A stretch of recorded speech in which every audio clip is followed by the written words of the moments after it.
الحمد للہ وکفا وسلام علی عبادہ الذین اصطفیٰ اما بعد فاعوذ باللہ من الشیطان الرجیم بسم اللہ الرحمن الرحیم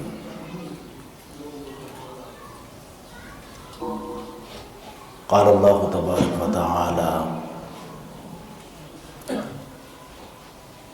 یا ایہا الذین آمنوا کتب علیکم الصیام کما کتب علی الذین من قبلکم لعلکم تتقون وقال النبی صلی اللہ علیہ وسلم الصوم جنہ صدق اللہ العظیم وصدق رسولہ النبی الکریم۔ قابل تکریم حضرات علماء کرام،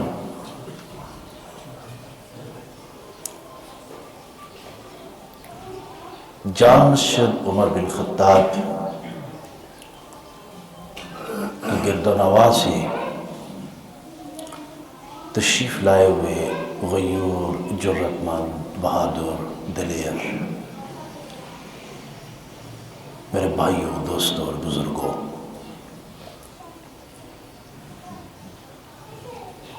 جامع مسجد کے خطیب جو میرے چھوٹے بھائی ہیں، انہوں نے مجھے کہا کہ مسجد کی کمیٹی کے ذمہ داران اور مقامی جماعت کا اصرار ہے کہ آپ ایک جمعہ ہمیں دیں۔ میں آپ تمامی دوستوں کے اس محبت پر دلی مشکور ہوں۔ رمضان مبارک کا مہینہ چل رہا ہے، یہ چونکہ نیکیوں کا سیزن اور رب کی طرف سے رحمتوں، برکتوں اور بخششوں کا ایک ایسا موسم بہار ہے کہ جس کے 15 ایام گزر کے 16واں دن شروع اور بقیہ ایام بہت کم رہ گئے ہیں۔ ہمیں رب کریم سے توبہ استغفار کی ضرورت ہے اور روزے کو صحیح معنی میں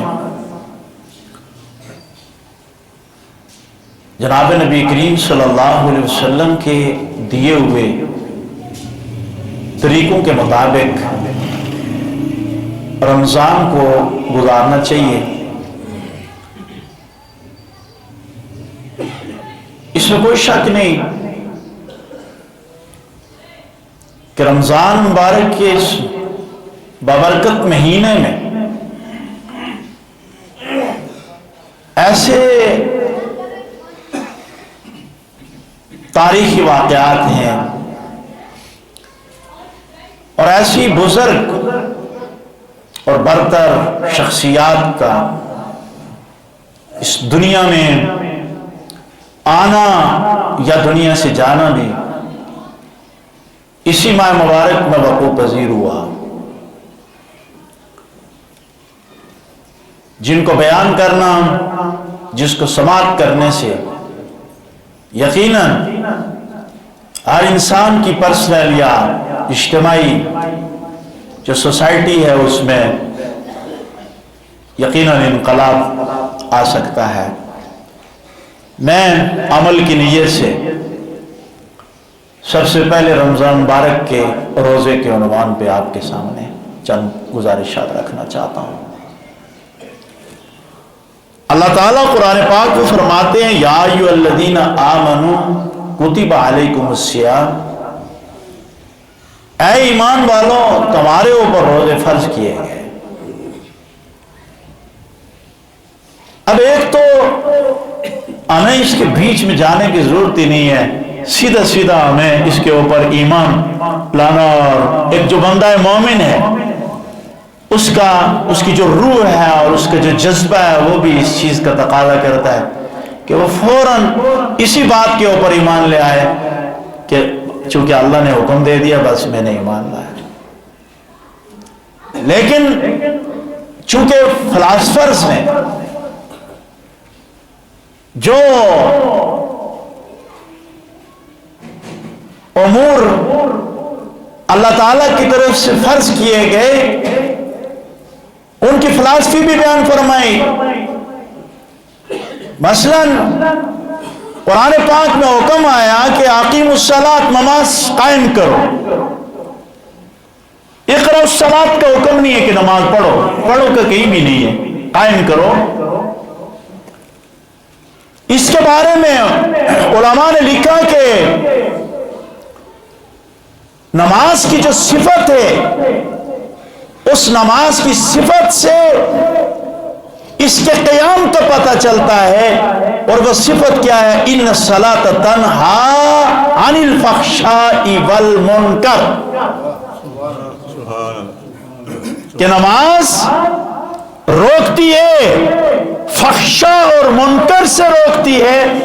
آپ اور میں نماز پڑھتے ہیں، نماز ادا کرتے ہیں، اگر آپ کی میری آنکھ میں اس نماز کی ادائیگی کے بعد حیا آتی ہے، آپ کا میرا ہاتھ اس کے بعد کسی مسلم کے اوپر نہیں اٹھتا، آپ کی میری زبان اس نماز کی ادائیگی کے بعد اگر غیبت نہیں کرتی، چغلی سے رک جاتی ہے، آپ کا میرا عمل اگر حرام امور سے رک جاتا ہے تو یہ اقامت الصلاۃ ہے، وگرنہ فقر الصلاۃ ہے.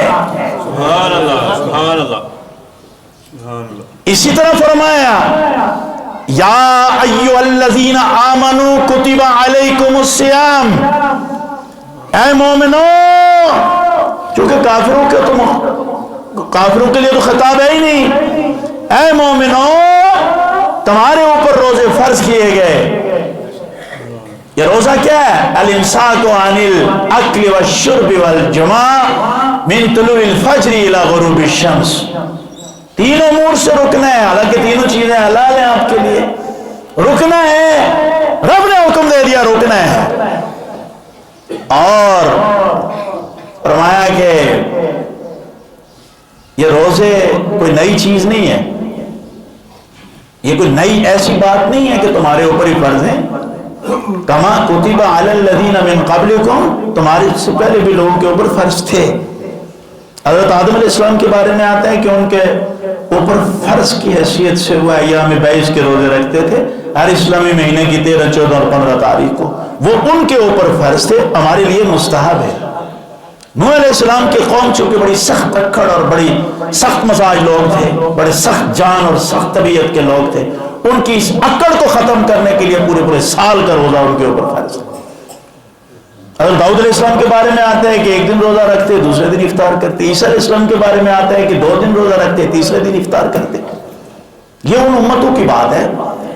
اور ہمارے نبی جناب محمد رسول اللہ صلی اللہ علیہ وسلم کی امت کے اوپر جو روزے فرض کیے گئے وہ سال میں 1 مہینہ روزے فرض کیے گئے. اور فرمایا کہ محبوبہ تینوں ہر چیز جڑی دیتی ہے وہ بکری دیتی ہے.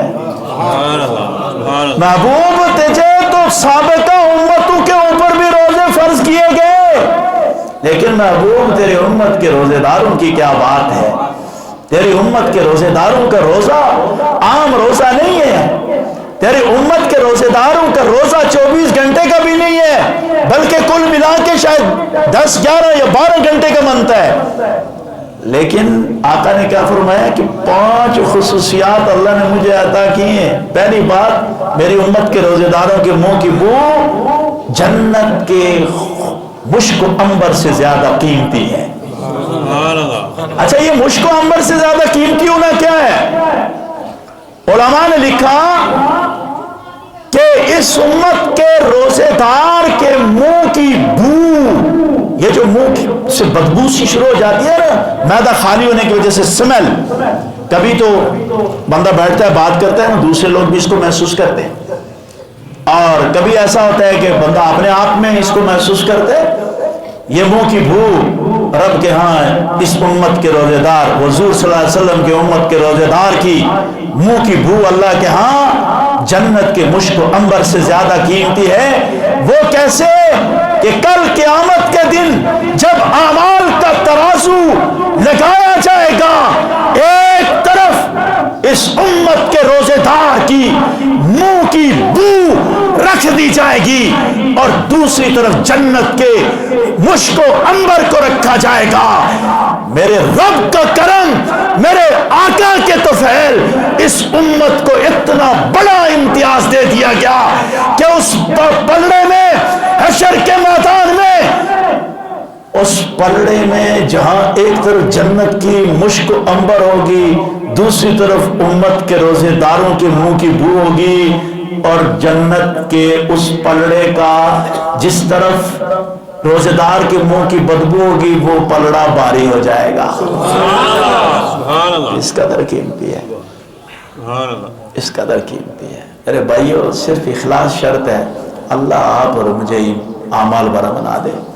اللہ جانتا ہے جس دن ہمارے اسکالرز، مولوی، ملا، مسٹر عمل پہ آ گئے نا، رب کی قسم اس دن انقلاب آ جائے گا۔ اصل عمل کی کمی ہے۔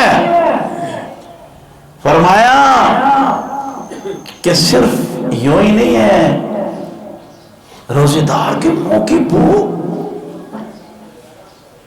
اور پھر کھانا تم اپنے لیے کھاتے ہو، پیتے تم اپنے لیے ہو کہ دن میرا اچھا گزر جائے، لیکن محبوبہ تنو ہر چیز دیتی ہے، وہ وکھری دیتی ہے۔ تمہاری امت کے روزے دار سحری کھائیں گے، رب کی رحمت ان کے اوپر برستی جائے گی۔ فرمایا ان اللہ و ملائکتہ یصلون علی المتسخرین، کہ بے شک اللہ اور اس کے فرشتے جو ہے وہ رحمت بھیجتے ہیں سحری کھانے والوں پر۔ سبحان اللہ، سبحان اللہ، سحری کھانے والوں پر اللہ اور اس کے فرشتے رحمت بھیجتے ہیں، رحمت اس کی طرف سے نازل ہوتی ہے۔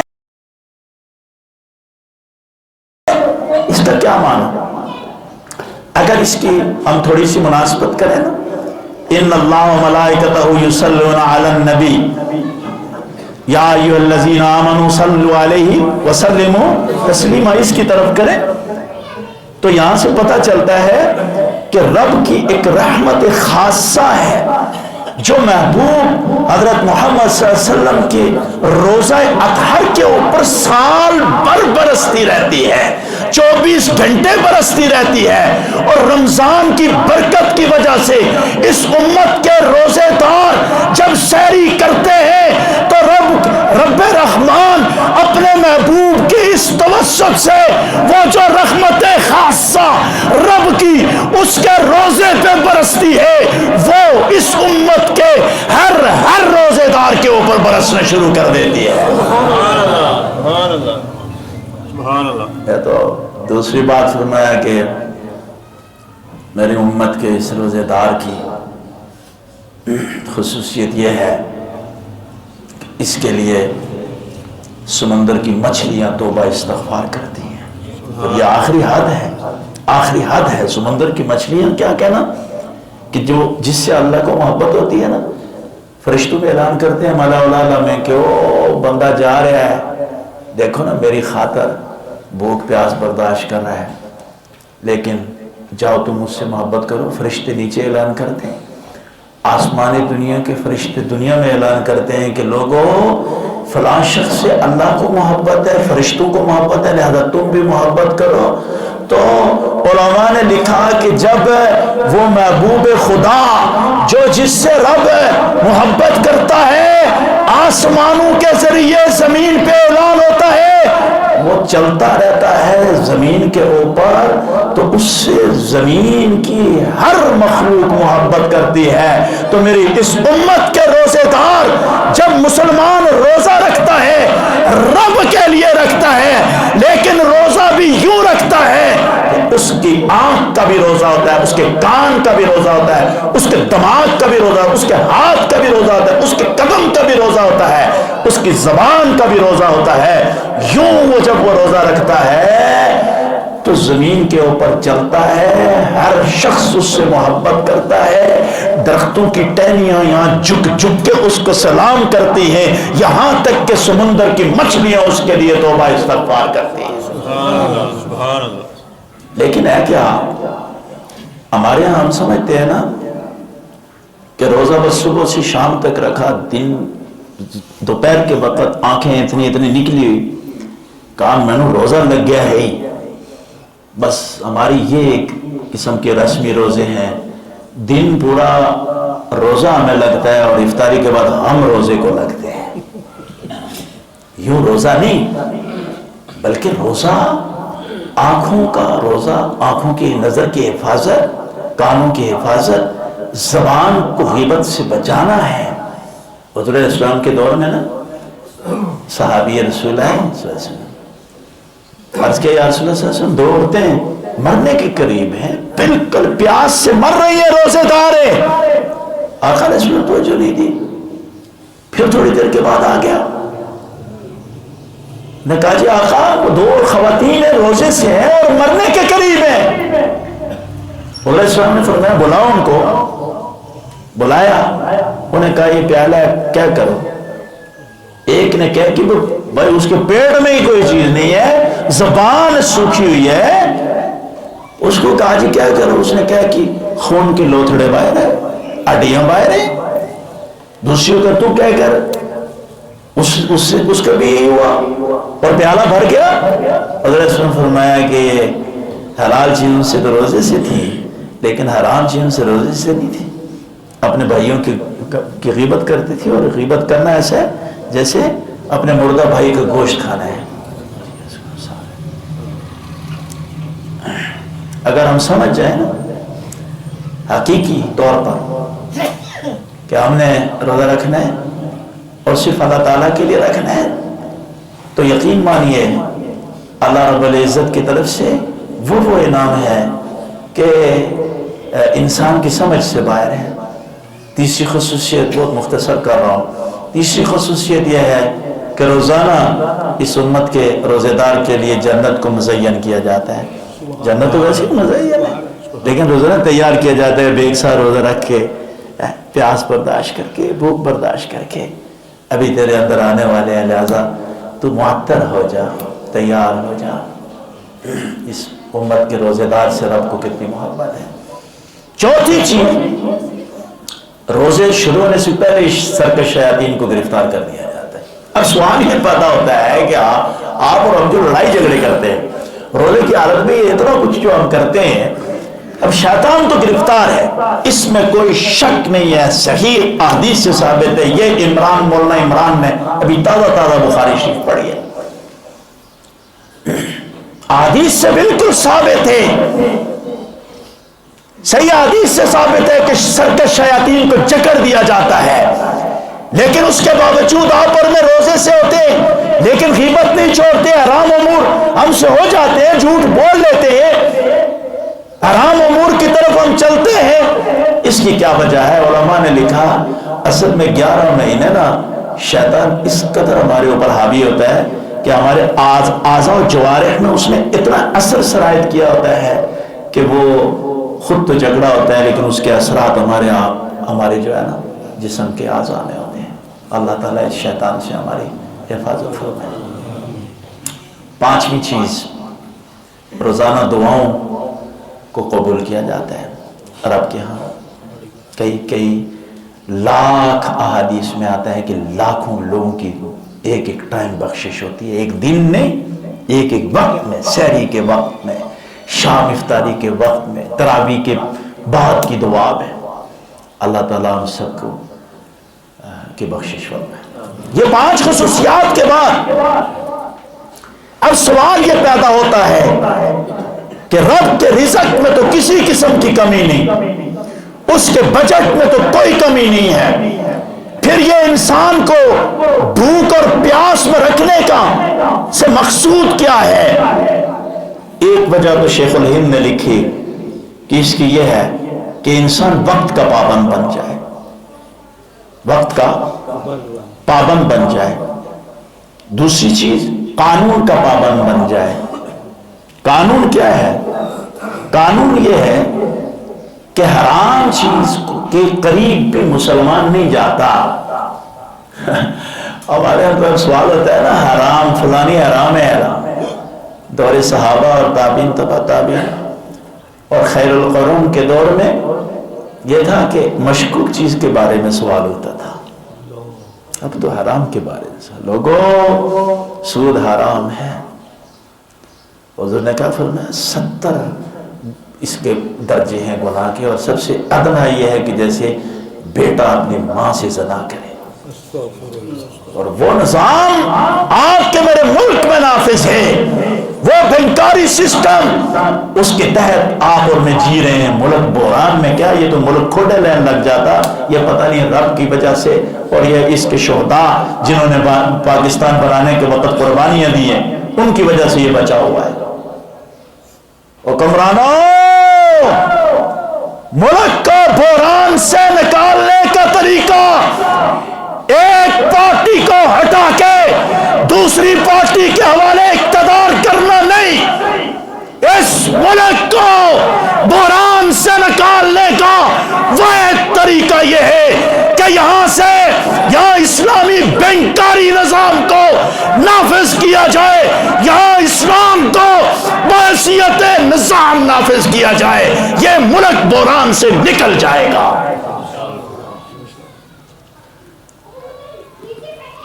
قانون کی پابندی سکھاتا ہے روزہ. وہ کیسے؟ صبح سے شام تک گھر میں کھانا حلال پڑا ہوا ہے، لیکن رب نے حکم دے دیا حرام ہے، اور تم نے کھانا نہیں، حلال ہے لیکن تمہارا روزہ ہے، پینا، گھر میں بیوی ہے، ساری بات، لیکن حلال چیزوں سے روکنا ہے ایک مخصوص مدت میں. یہ قانون سکھاتا ہے کہ سال کے 1 مہینہ جیسے حرام چیزوں سے رکتے ہو، حلال چیزوں سے رکتے ہو نا، گھر میں موجود ہیں، سال کے باقی 11 مہینے حرام چیزوں سے رکنا ہے.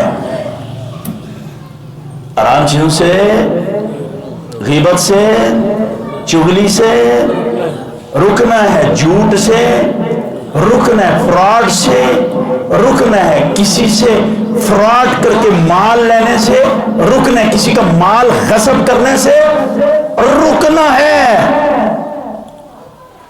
اور حرام امور سے رکنا ہے، زنا سے رکنا ہے، بد نظری سے رکنا ہے. تیسری بات، اللہ تعالیٰ اس روزے کے ذریعے آپ اور میری تربیت فرمانا چاہتے ہیں. یہ بڑا اہم نقطہ ہے. اگر آپ کی توجہ ہو تو میں اس کو بیان کروں. کس کس کی توجہ؟ ذرا ہاتھ کھڑا کریں. او باہر دیکھو نا، ساتھ کسی نے ہاتھ کھڑا نہیں کیا، سب کی توجہ نہیں ہے میرا خیال ہے. آپ اور میری رب اس روزے کے ذریعہ تربیت کرنا چاہتے ہیں. روزے سے انسان کے نفس میں صبر آتا ہے، روزے کی وجہ سے انسان کے پاؤں میں ثبات آتا ہے، روزے کی وجہ سے انسان میں تحمل آتا ہے، روزے کی وجہ سے انسان میں برداشت آتی ہے. رب سال میں 1 مرتبہ 1 مہینہ روزے آپ اور میرے اوپر فرض کر کے رب ہمارے اندر برداشت کو پیدا کرنا چاہتے ہیں. رب ہمارے اندر صبر کو پیدا کرنا چاہتے ہیں. وہ صبر و برداشت کس سے ہے؟ وہ صبر و برداشت اس لیے ہے کہ اللہ نے اپنے محبوب آخری پیغمبر حضرت محمد الرسول اللہ صلی اللہ علیہ وسلم کو مبعوث کیا، اس لیے تاکہ اس روئے عرض کے اوپر دین اسلام کو غالب کرے. اور بندہ مومن کے اوپر لازم ہے کہ وہ اعلاء کلمت اللہ کی جد و جہد میں حصہ لے، وہ عرض اللہ کے اوپر اسلامی قانون کے نفاذ کے لیے عملی جد و جہد کرے. جب وہ عملی جد و جہد کرے گا تو پھر اس کی راہ میں روٹ آئے گی، اس کو ہتکڑی لگ سکتی ہے، اس کو بیڑی لگ سکتی ہے، اس کو کوڑے لگ سکتے ہیں، اس کو بھوک آ سکتی ہے، اس کے اوپر افلاس آ سکتی ہے، اس کو پیاس آ سکتی ہے، لیکن وہ کسی بھی سخت سے سخت آزمائش سے بھی گزر کے وہ اللہ کے نظام کو اللہ کی زمین کے اوپر نافذ کیے بغیر پیچھے نہیں ہٹتا. اور اس کی مدد سے سب کچھ ہے. کبھی تو وہ روزے کے ذریعہ اصلاح کرتا ہے. آپ اور میری تو روزے کے ذریعے ہی ہو سکتی ہے. اور کبھی دیکھا مکہ کی وادیوں میں ظلم و بربریت کے پہاڑ توڑے جا رہے ہیں حضرات صحابہ پہ. فرمایا صبر. بلال کو مارا گیا اور جبر و تشدد کی انتہا کر دی گئی. جب امیہ چھوڑتا تو اس حبشہ کے کالے غلام کی زبان پر ایک بات ہوتی: احد احد احد. سمیہ کے ٹکڑے ہو گئے. زنیرہ کی آنکھیں نکال دی گئی اور حضور صلی اللہ علیہ وسلم کو آپ کی سچی مشیر کار سیدہ خدیجۃ الکبریٰ، جن کا یوم وفات بھی اسی ماہ مبارک کی 10 تاریخ کو تھا، ان سمیت شیب ابی طالب میں ان کو محصور کر دیا جاتا ہے.